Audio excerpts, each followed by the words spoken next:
കേരള രാഷ്ട്രീയത്തിൽ പ്രത്യേകിച്ച് CPM-ൽ കഴിഞ്ഞ കുറേ ദിവസങ്ങളായി സംഭവിക്കുന്ന കാര്യങ്ങൾ രാഷ്ട്രീയം നിരീക്ഷിക്കുന്നവരെ അമ്പരപ്പിക്കുകയാണ്. എന്തൊക്കെയാണ് ആ പാർട്ടിയിൽ സംഭവിക്കുന്നത്? ഭരണകക്ഷി MLA തന്നെ മുഖ്യമന്ത്രിയുടെ പൊളിറ്റിക്കൽ സെക്രട്ടറിക്കെതിരെ രംഗത്ത് വരുന്നു. മുഖ്യമന്ത്രി ഭരിക്കുന്ന ആഭ്യന്തര വകുപ്പിനെ അത് നിശിതമായി വിമർശിക്കുന്നു. മുഖ്യമന്ത്രിയുടെ വിശ്വസ്തനായ ADGP-യെ അഴിമതിക്കാരനെന്നും കൊലപാതകിയെന്നും സ്വർണ്ണക്കടത്തുമായി ബന്ധപ്പെട്ട ആളെന്നും വിശേഷിപ്പിക്കുന്നു. ഏറ്റവും ഒടുവിൽ ഇപ്പോൾ ഏറ്റവും പുതിയ സംഭവവികാസം മുഖ്യമന്ത്രിയെ കണ്ടും അൻവർ ഇത്തരം കാര്യങ്ങൾ ധരിപ്പിക്കുകയാണ്. അൻവറിന്റെ ലക്ഷ്യമെന്ത് എന്ന് കേരള രാഷ്ട്രീയം കഴിഞ്ഞ കുറേ ദിവസങ്ങളായി ആലോചിക്കുന്നുണ്ട്, ചിന്തിക്കുന്നുണ്ട്. പ്രത്യേകിച്ചും CPM-ന്റെ മുഖം മിനുക്കലിൻ്റെ കാലത്ത് വലിയ തിരഞ്ഞെടുപ്പ് രാജ്യത്തിൽ നിന്ന് ഒന്ന് കരകയറാനായി CPM-ഉം അതുമായി ബന്ധപ്പെട്ട ആളുകളും നടത്തുന്ന തീവ്രമായ ശ്രമങ്ങളുണ്ട്. അതിലൊന്ന് മുഖ്യമന്ത്രിയെ മാറ്റുക എന്നുള്ളതാണോ? ഒരുപക്ഷേ ഈ സംഭവവികാസങ്ങൾ കാണുമ്പോൾ അങ്ങനെയും ചിന്തിക്കണം.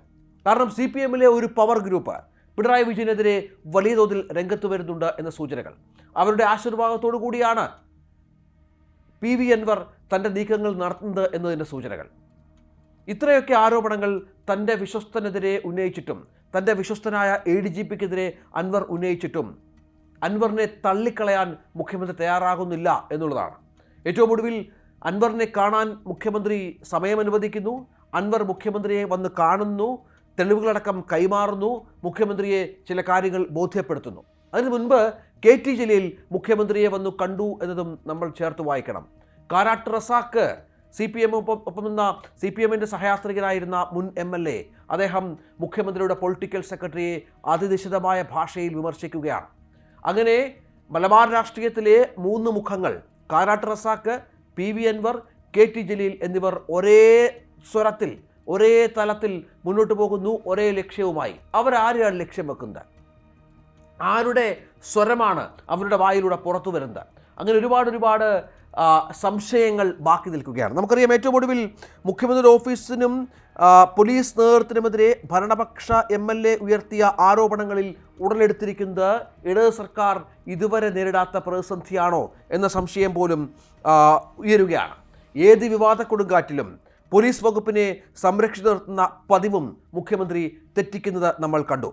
അജിത് കുമാറിനെതിരായ ആരോപണങ്ങളിൽ പ്രഖ്യാപിച്ച അന്വേഷണം തൻ്റെ വിശ്വസ്തൻ തെറ്റ് ചെയ്തിരിക്കാമെന്ന മുഖ്യമന്ത്രിയുടെ കുറ്റസമ്മതം കൂടിയാണോ? പക്ഷേ ആ അന്വേഷണത്തിൻ്റെ രീതിയാണ് ഇന്ന് പ്രതിപക്ഷവും BJPയും മറ്റും വിമർശിച്ചത്. കാരണം DGP അന്വേഷിക്കുന്നുണ്ട്, അന്വേഷണ സംഘമുണ്ട് എങ്കിൽ പോലും ആരോപണ വിധേയരായ 2 പേരെ SP-യെയും ADGP-യെയും മാറ്റി നിർത്താതെ എന്ത് അന്വേഷണം എന്നാണ് ചോദിക്കുന്നത്.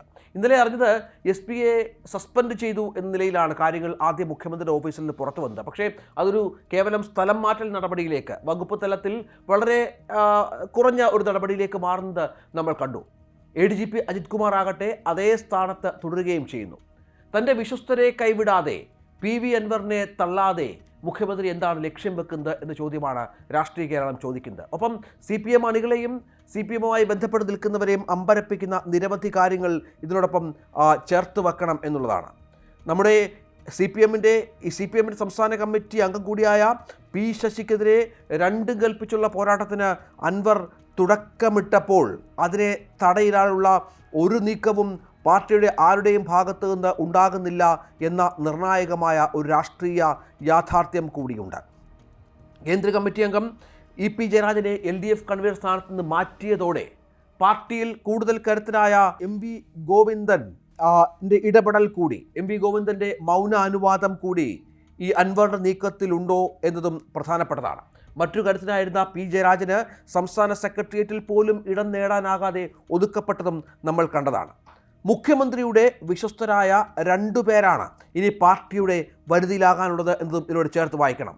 PV Anwar MLA-യും P ശശിയെയും. ഇതിൽ PV അൻവർ MLA ഏതാണ്ട് ഈ MV ഗോവിന്ദൻ മാസ്റ്ററുടെ കളത്തിലാണ് എന്ന നിലയിലുള്ള രീതിയിലാണ് ഇപ്പോൾ കാര്യങ്ങൾ മുന്നോട്ട് പോകുന്നത് എന്നുള്ളതാണ്. പോലീസിലെ പുഴുക്കുത്തുകളെ ഇല്ലായ്മ ചെയ്യുമെന്ന് പ്രഖ്യാപിച്ച മുഖ്യമന്ത്രിക്ക് അദ്ദേഹത്തിൻ്റെ ഓഫീസിൽ സംഭവിച്ച പുഴുക്കുത്തുകളെ കുറിച്ച് മിണ്ടാട്ടമില്ല എന്നുള്ളതാണ്. നമുക്കറിയാം, ആദ്യം മുഖ്യമന്ത്രിയുടെ പ്രൈവറ്റ് സെക്രട്ടറി പ്രധാനപ്പെട്ട ഒരു സ്വർണ്ണക്കടത്ത് കേസുമായി ബന്ധപ്പെട്ട് ജയിലിൽ കിടന്ന സാഹചര്യം നമ്മൾക്കറിയാം.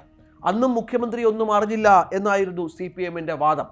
ഇവിടെ P ശശി എന്ന പൊളിറ്റിക്കൽ സെക്രട്ടറിയും ഈ തരത്തിൽ വിവാദത്തിൽപ്പെടുമ്പോൾ അത് മുഖ്യമന്ത്രിയുടെ അറിവില്ലാതെയാണോ എന്ന ചോദ്യം അത് ഗൗരവതരമായി തന്നെ പാർട്ടി പരിശോധിക്കും എന്നുള്ളത് വളരെ പ്രധാനമാണ്. PV അൻവറിനെ മുഖ്യമന്ത്രിയുടെ ഓഫീസിന് നേരെ തിരിയാൻ എന്തെങ്കിലും പ്രേരിപ്പിക്കുന്ന ശക്തി കേന്ദ്രം CPM-ൽ ഉണ്ടെങ്കിൽ ആ കേന്ദ്രം ആര് എന്ന വളരെ പ്രധാനപ്പെട്ട ചോദ്യവും ഈ ഘട്ടത്തിൽ ഉയർന്നു വരുന്നുണ്ട്. അങ്ങനെ ഒരു കാലത്തും CPM-നെ ഈ തരത്തിൽ ഒരു രാഷ്ട്രീയ വിവാദം ആരോപണ ശരങ്ങൾ പിടിച്ചു കുലുക്കിയിട്ടില്ല എന്നുള്ളത് തന്നെയാണ് പ്രധാനം. അത്രത്തോളം ഗൗരവമുള്ള ആരോപണം ഉന്നയിക്കുന്നു, അതിന് തൊട്ടു പിന്നാലെ അതിൽ ഉറച്ചു നിൽക്കുന്നു, മുഖ്യമന്ത്രിയെ വന്ന് കാണുന്നു, കാര്യങ്ങൾ ബോധ്യപ്പെടുന്നു, മുഖ്യമന്ത്രി അത് കേൾക്കാൻ തയ്യാറാകുന്നു എന്നുള്ളതാണ്. മലബാർ രാഷ്ട്രീയം എങ്ങോട്ട് എന്ന ചോദ്യം പ്രധാനമാണ്. PV അൻവറിൻ്റെയും KT ജലീലിൻ്റെയും കാരാട്ട് റസാക്കിൻ്റെയും ലക്ഷ്യമെന്ത് എന്നതും വളരെ പ്രധാനപ്പെട്ടതാണ്. നമുക്കിനി കാത്തിരുന്നു കാണണം എന്തൊക്കെ സംഭവിക്കാൻ പോകുന്നു CPM രാഷ്ട്രീയത്തിൽ.